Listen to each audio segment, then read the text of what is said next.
اعوذ باللہ من الشیطان الرجیم بسم اللہ الرحمن الرحیم وتول عنہم وقال یا آسف علی یوسف وابیضت عیناہ من الحزن فہو کظیم۔ پھر وہ ان کی طرف سے منہ پھیر کر بیٹھ گیا اور کہنے لگا کہ ہائے یوسف۔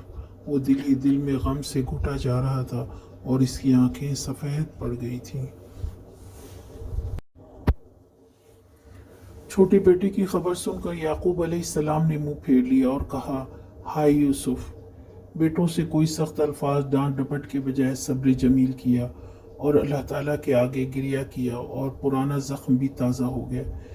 یوسف کا غم اور پھر چھوٹے بیٹے کا غم دونوں نے ہلا کر رکھ دیا مگر صبر کا دامن نہیں چھوڑا۔ اگر چاہتے تو بچوں کو ڈانٹتے یا گھر سے نکال دیتے یا ان سے بات چیت بند کر دیتے، مگر ایسا کچھ نہیں کیا، کیونکہ صبر تو نام ہی خاموشی کا ہے۔ مگر اپنی ذات کے علاوہ کسی کو تکلیف دیا، اللہ کے بارے میں کفریہ کلمات بولا یا ہوش کھویا تو یہ سب صبر کے منافی ہے۔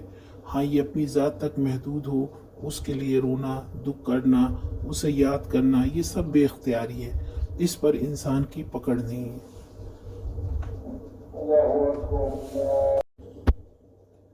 آج کا سوال، یعقوب علیہ السلام نے منہ پھیر کر کیا کہا؟